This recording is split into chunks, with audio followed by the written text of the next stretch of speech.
Yeah, I'm glad I took that was the Baba Yaga mortar thing, because there was that one move that she did where it like grazed me, and I just went full health, and then it just went, you died, your mortar's gone. I'm like, I did? Like, okay. Muck, who's the third in the top row? Wait, are you talking about the heroes? That's Beowulf. He's a melee combatant, and he has a button where the Drake breathes fire on his sword, making his next ability bigger, flashier, and fancier. So, like, if you use, like, you've got 4 abilities, and you can use them, but then if you use the Drake on the ability changes and gets flashier. He was alright. He has a thing that says it heals the team, but it was really rough when I tried it. It was really tricky to use.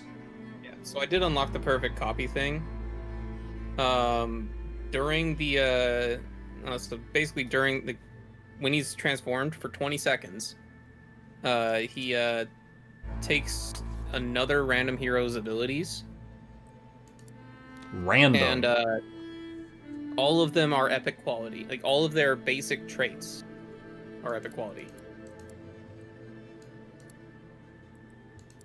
So like you would have all of their traits.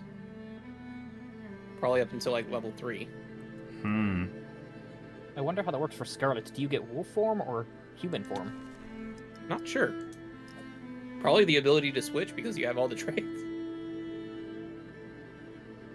Monkey shapeshift into girl, shapeshift into wolf. And then your shapeshift runs out. It's been too long. Alright. Okay, cool. Thanks to the... With Romeo and Juliet, too. There's just like you have a Romeo and Juliet on the team, you turn into another Romeo and steal his girl. Alright. Playing Juliet, the amount of times I got killed by the ghost Romeo because I'd cast it and then it sucked me into an enemy attack and I die. Well, it says that when you would use it, you would like fly toward each other and then fly off in the opposite direction after the smooch. So you'd kind of know that you'd get yeeted. Whereas in solo, just someone's a ghost Romeo, and if you don't back out of it, you just get sucked into it. You don't really back off at all. All right. Well, thank you guys for the run. Appreciate y'all joining me for 5 hours straight. I'm glad we were able to beat that difficulty and see the ending. Yeah. GG's. All right. See ya. Thanks for the carry. All right. Awesome. Cool. That final battle chat. Yo, that was exhausting. That was a 71-minute run or something like that, I think it was. That final battle was so long. I'll have to check the VOD. You know what? I'm going to do it right now, as I am curious how long that final fight was. Just the final fight. Hang on a second. It's easiest to see this on the YouTube side, so we're going to visit the YouTube audience here. Hey, guys. Let's see.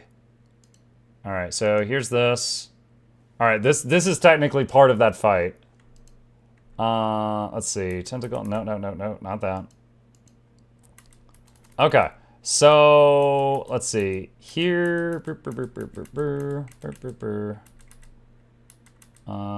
not it? No, too far. Nope. All right, that's the 2 hands. Okay, here's the house. Here we go. So this is 36 minutes ago. And then we wrapped it up. Like here's the credits, like 15 minutes ago. Okay, so that was like a 21-minute fight or something like that. Now granted, the progress slowed down considerably after we lost a couple people.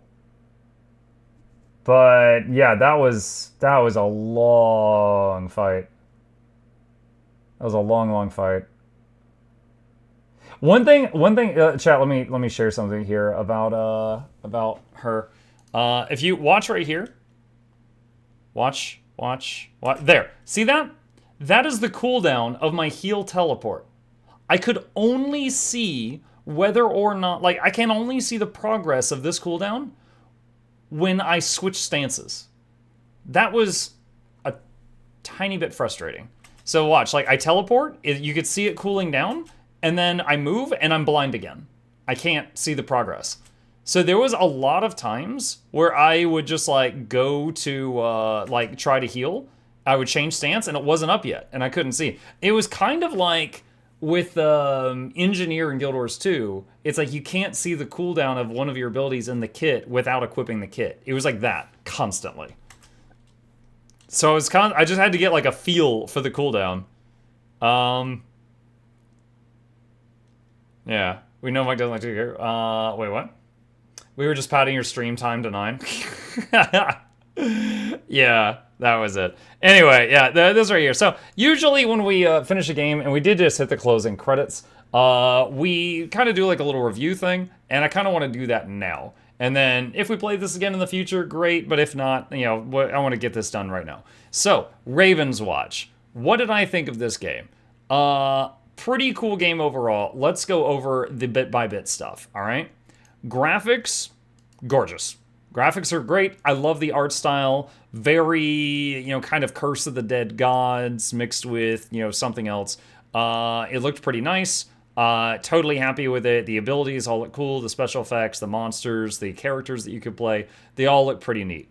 Kind of wish the different costumes you unlock for them were... I mean, like, they're 90% recolors. There's some small details that are different, but they're mostly recolors. I wish they were a little bit more than that. But it was... overall, it looks really good.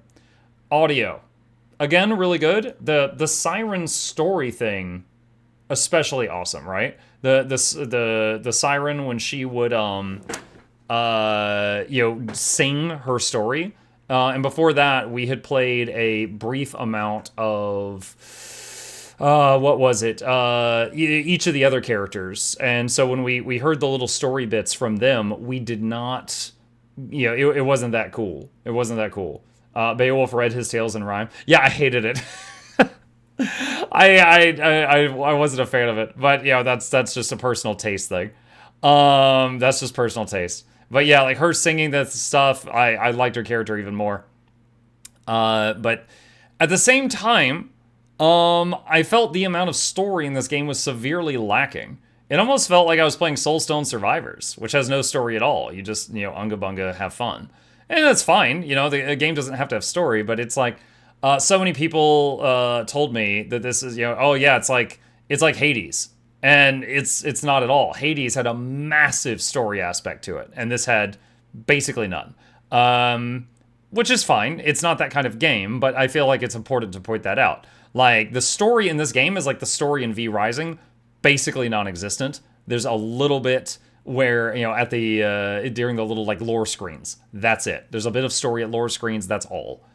The biggest, you know, usually in the Is It Worth It videos, I have a section called Do I Have Anything Negative to Say? And just recapping my issues from yesterday. One is the tooltips. A lot of the tooltips are extremely vague. And for example, one of them that I've used for multiple examples now is when you hit critical health, you gain 4 regeneration. And without testing, I didn't know what is critical health, okay? What is 4 regen? Is that 4 stacks of regen and each stack heals 5 health per second? Or is that 4 health regeneration, so 4 health per second? Does it tick per second? Maybe it does a tick every 3 seconds, like World of Warcraft, or is it a per second tick? And what is the duration? Like, how long does this 4 regeneration last? It is extremely vague on so many tooltips, and you just have to kind of figure it out as you go, like it's friggin' Dark Souls or something. So, like, the tooltips in the game, I mean, that would not be a big ask, I think, for them to go back and, you know, change that with an update. I would love to see them update the tooltips with more information. Even if it's optional. Even if it says, like, you know, hold shift for detailed information, you know? It doesn't have to be in your face if they think it makes it look bad, but they can have it there for people that want it, like myself. So I definitely feel like the tooltips need a bit more. Another thing was... I don't know how to phrase this, and I'm not sure if there's a setting for this, but there was multiple times when I was playing Red Riding Hood, and I would be in wolf form, and I was like coming out of a stun, and I was mashing my ultimate, trying to get it to start the ultimate the moment I come out of the stun, and the moment I come out of the stun, it would take 2 of my inputs, and it would start the ultimate, stop the ultimate, and go on full cooldown. And it was like, okay, look, obviously I wanted you to do it. Like, if I want to cancel it, I'll use a movement key. don't cancel it because I was mashing the key trying to get it to happen as soon as possible because I was coming out of a stun. So that was kind of frustrating. And then when I was playing the Carmilla, now I only played Carmilla once. Maybe I would need to try her again. But when I was trying out Carmilla, I kept having situations where I would try to bite things, and it would just like go through the enemy, and it would just whiff, and it wouldn't stick. And then I would get punished heavily because like the bite wouldn't land. I wasn't sure what was going on there, but that was another issue I had. So there was like, some abilities just like whiffing, and I wasn't sure why. The ultimate, I want to turn off cancel cast for the ultimate, and the tooltips were really, really rough. Those are problems I had. As far as feedback, this is not a bug, this is feedback. This game has the same level up system as Heroes of the Storm. Heroes of the Storm instituted a thing where you could basically, when you had downtime, like, this run you're on a timer. You don't want to stop and then look at your ultimate stuff for very long. You want to go, go, go, go, go. So I think it would be nice if you could like if you're level 1, you could click to like level 5 and go ahead and choose your ultimate. So the second you get level 5, it locks it in, and you could just like punch in a build for like the whole game, and then you never have to deal with the window again. That was something Heroes of the Storm added later on. That would be really cool to see them add something like that to this. I think it would be good for the game, where you could just like basically plan out your build at the beginning of the run. Did you mention solo versus co-op? Solo versus co-op. So one of the things they said is anyone anywhere generating XP will give it to everybody. And I was like, oh, okay, so you could just like scatter all over the map.